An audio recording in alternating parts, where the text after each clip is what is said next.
നമസ്കാരം. പുതിയൊരു വീഡിയോ ക്ലാസ്സിലേക്ക് എല്ലാവർക്കും സ്വാഗതം. ഇന്ന് ഡിഗ്രി ലെവൽ പ്രിലിമിനറി എക്സാമിന് വേണ്ടിയിട്ടുള്ള ഡേ 1 ക്ലാസ്സാണ്. അപ്പോൾ നമ്മൾ പറഞ്ഞിരുന്നു ഡിഗ്രി ലെവൽ പ്രിലിമിനറി എക്സാംസിന് വേണ്ടിയിട്ട് ക്ലാസ്സുകൾ നൽകാമെന്ന് ഒത്തിരി പേര് ആവശ്യപ്പെട്ടതുമാണ്. അപ്പോൾ ഇത് നമ്മുടെ ഫസ്റ്റ് ക്ലാസ്സാണ്. ഈ ക്ലാസ് നിങ്ങൾക്ക് ഇഷ്ടപ്പെടുന്നുണ്ട്, നിങ്ങളുടെ സപ്പോർട്ട് എങ്ങനെയാണ് എന്ന ഒരു വ്യൂ വെച്ചിട്ടാണ് ഞാൻ ഇനി ബാക്കിയുള്ള ക്ലാസ്സുകൾ ചെയ്യാമെന്ന് വിശ്വസിക്കുന്നത്. നിങ്ങളുടെ സപ്പോർട്ട് ഉണ്ടെങ്കിൽ, നിങ്ങൾക്ക് ഡിഗ്രി പ്രിലിംസിൻ്റെ ക്ലാസ് ആവശ്യമുണ്ടെങ്കിൽ ഇതുപോലുള്ള ക്ലാസ്സുകൾ നമ്മൾ ചെയ്യുന്നതായിരിക്കും. അപ്പോൾ നമ്മൾ ഒരു സബ്ജക്റ്റ് എടുത്ത് അത് ഡീറ്റെയിൽ ആയിട്ട് പഠിച്ച് പോകുന്നതിന് പകരം നമ്മൾ മിക്സഡ് ടോപ്പിക്കുകൾ ഒരു ക്ലാസ്സിൽ പഠിക്കുകയാണ്. കാരണം ഡിഗ്രി ലെവൽ പ്രിലിമിനറിക്ക് നമുക്ക് ഒത്തിരി കാര്യങ്ങൾ പഠിച്ചു തീർക്കാനുണ്ട്. നമ്മളിപ്പം ആദ്യം ഹിസ്റ്ററി എടുത്ത് യൂറോപ്യന്മാരുടെ വരവ് പഠിച്ചു തുടങ്ങുകയാണെങ്കിൽ നമ്മൾ അവിടെ തന്നെ നിന്നു പോകുന്നൊരു അവസ്ഥയുണ്ടാകും.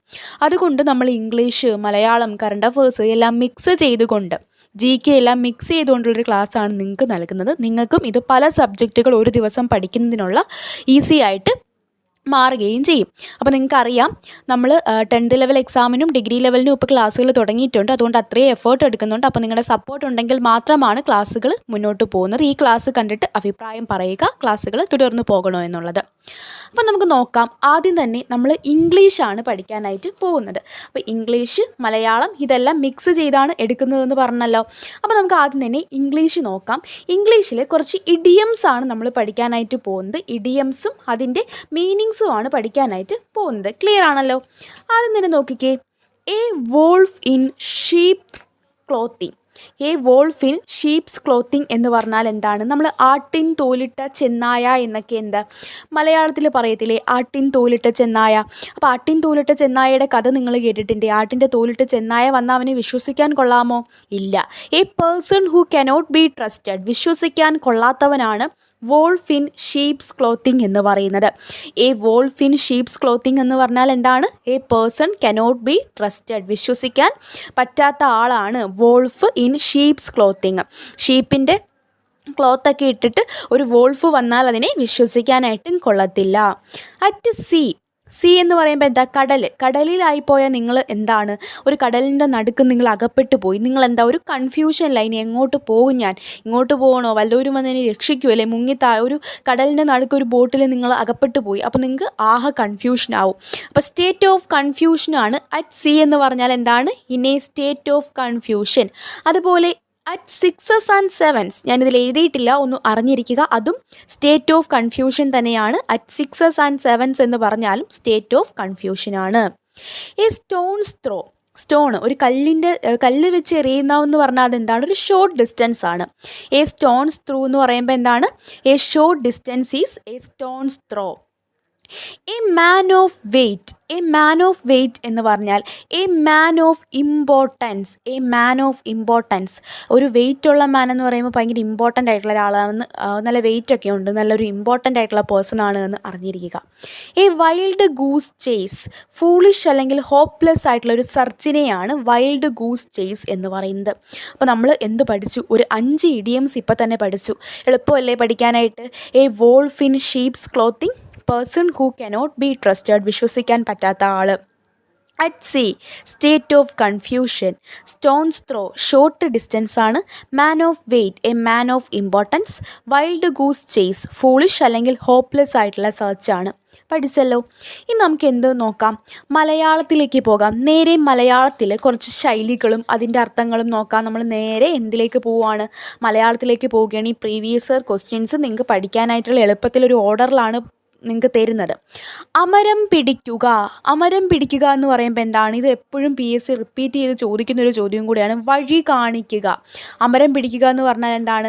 വഴി കാണിക്കുന്നതിനെയാണ്. ഇത് ഓൾറെഡി ഒരുപാട് പ്രാവശ്യം ചോദിക്കുകയും ചെയ്ത ചോദ്യമാണ്. അമരം പിടിക്കുക, വഴി കാണിക്കുക. അമ്പലം വിഴുങ്ങുക. അമ്പലം വിഴുങ്ങുക എന്ന് പറഞ്ഞാൽ എന്താണ്? മുഴുവൻ കൊള്ളയടിക്കുന്നതിനെയാണ് അമ്പലം വിഴുങ്ങുക എന്ന് പറയുന്നത്. ഈ അമരം പിടിക്കുക പറഞ്ഞപ്പോൾ അമരക്കാരൻ എന്നാ ചോദിക്കുന്നതെങ്കിലോ?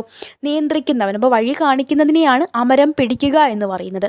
അമരക്കാരൻ എന്നാണ് ചോദിക്കുന്നതെങ്കിൽ നിയന്ത്രിക്കുന്നവൻ അല്ലെങ്കിൽ വഴി കാണിക്കുന്നവനെയാണ് അമരക്കാരൻ എന്ന് പറയുന്നത്. അമ്പലം വിഴുങ്ങുക. ഒരു അമ്പലം എന്ന് പറയുമ്പം നമുക്കറിയാമല്ലേ, അവിടുത്തെ നമ്മുടെ വഞ്ചിയൊക്കെ ഉണ്ട്. അപ്പോൾ അതെല്ലാം എടുത്തുകൊണ്ട് പോകുന്നു എന്നുള്ള രീതിയിൽ ഓർക്കുക. അമ്പലം വിഴുങ്ങുക എന്ന് പറഞ്ഞാൽ എന്താ? മുഴുവൻ കൊള്ളയടിക്കുന്നതിനെയാണ് അമ്പലം വിഴുങ്ങുക എന്ന് പറയുന്നത്. ആലത്തൂർ കാക്ക. ആലത്തൂർ കാക്ക എന്ന് പറഞ്ഞാൽ ആശിച്ച് കാലം കഴിക്കുന്നവനെയാണ് ആലത്തൂർ കാക്ക എന്ന ശൈലി കൊണ്ട് അർത്ഥമാക്കുന്നത്. ആലത്തൂർ കാക്കയൊക്കെ PSC പ്രീവിയസ് ഇയർ ക്വസ്റ്റ്യൻ ആണ്. ആശിച്ച് കാലം കഴിക്കുന്നവൻ. കലാശക്കൊട്ട്. കലാശക്കൊട്ട് എന്ന് പറഞ്ഞാൽ എന്താ? കലാശക്കൊട്ട് നമ്മൾ കേട്ടിട്ടുണ്ട്. ഇലക്ഷൻ്റെയൊക്കെ അവസാനത്തെ ദിവസം കലാശക്കൊട്ടാണ് എന്ന് പറയും അല്ലേ? ഇലക്ഷൻ അവസാനിക്കുന്നതിന് 2 ദിവസം മുന്നേ കലാശക്കൊട്ട്. അപ്പോൾ അവസാനത്തെ പ്രവൃത്തിയാണ് കലാശക്കൊട്ട് എന്ന് പറയുന്നത്. അവസാനത്തെ പ്രവൃത്തിയാണ് കലാശക്കൊട്ട്. വെള്ളത്തിലെഴുതുക, ഫലമില്ലാതെ പ്രവർത്തിക്കുക. വെള്ളത്തിൽ പോയി എഴുതി അവിടെ ഫലം കാണാൻ പറ്റുമോ? എന്തെങ്കിലും കാര്യമുണ്ടോ വെള്ളത്തിൽ എഴുതിയിട്ട്? ആ സമയം പേപ്പർ 2 അക്ഷരം എഴുതി അത് പഠിക്കുകയെങ്കിലും ചെയ്യാമല്ലേ? വെള്ളത്തിൽ എഴുതുക എന്ന് പറഞ്ഞാൽ ഒരു കാര്യമില്ല, ഒരു ഫലമില്ലാത്ത പ്രവൃത്തിയാണ് വെള്ളത്തിലെഴുതുക. ഫലമില്ലാതെ പ്രവർത്തിക്കുക എന്നതാണ്. അതുപോലെ നിങ്ങൾ ഇവിടെ ഒരു കാര്യം നോക്കിക്കേ. ഞാൻ പ്രവൃത്തിയും പ്രവർത്തിക്കുകയും നോക്കിക്കേ. കലാശക്കൊട്ടിൽ അവസാനത്തെ പ്രവൃത്തി എന്ന് എഴുതിയേക്കുന്നത് നോക്കിക്കേ. പ്രവൃത്തി എന്നാൽ പ്രവർത്തിക്കുക എന്ന് വരുമ്പോൾ എങ്ങനെയാണ് എഴുതുന്നതെന്ന് നോക്കിക്കേ. അത് തമ്മിലുള്ള വ്യത്യാസം കൂടി അറിഞ്ഞിരിക്കുക. നമ്മുടെ പദശുദ്ധിയുടെ ഭാഗത്തു നിന്നും നമുക്കത് ഉപകാരപ്പെടുന്നതായിരിക്കും. ഇനി നമുക്ക് കുറച്ച് കറണ്ട് അഫേഴ്സ് നോക്കാം. നമ്മൾ ഇംഗ്ലീഷ് പഠിച്ചു, മലയാളം പഠിച്ചു, നേരെ കറണ്ട് അഫേഴ്സിലേക്ക് പോവുകയാണ്. ഈ രീതിയിൽ പഠിക്കുമ്പോൾ നിങ്ങൾ കുറേ പഠിച്ചു, എനിക്ക് ഇമ്പ്രൂവ്മെൻ്റ് ഉണ്ട്, ഞാൻ പല സബ്ജക്റ്റ് പഠിക്കുന്നുണ്ട്. അല്ലാതെ ഒരു ദിവസം ഇരുന്നിട്ട് ഹിസ്റ്ററി അങ്ങ് തുടങ്ങിയാൽ അത് അവിടെ കിടക്കും. അതുകൊണ്ട് ഇങ്ങനെ മിക്സ് ചെയ്ത് പഠിക്കുന്നത് നിങ്ങൾക്ക് ഈ ക്ലാസ്സിലൂടെ ഉപകാരപ്പെടുകയും ചെയ്യും. അപ്പോൾ നമ്മൾ 2026 ജനുവരിയിലെ കറണ്ട് അഫേഴ്സാണ് ഉൾപ്പെടുത്തിയിരിക്കുന്നത്. നമ്മുടെ പരീക്ഷ വരുന്നത് 2026 മെയ്ക്കും ജൂലൈക്കും ഇടയിലാണ്. 2026 മെയ് വരെയുള്ള കറണ്ട് അഫേഴ്സ് നമുക്ക് അത്രത്തോളം ഇമ്പോർട്ടൻസ് ആണ്. അപ്പോൾ ഞാൻ 2026 കറണ്ട് അഫേഴ്സ് തുടങ്ങാനായിട്ട് പോവുകയാണ്. 2026 ഹരിവരാസന പുരസ്കാരം ഏറ്റവും പ്രധാനപ്പെട്ട പുരസ്കാരം പ്രഖ്യാപിച്ചു. ജനുവരിയിലാണത് പുരസ്കാരം പ്രഖ്യാപിക്കുന്നത്.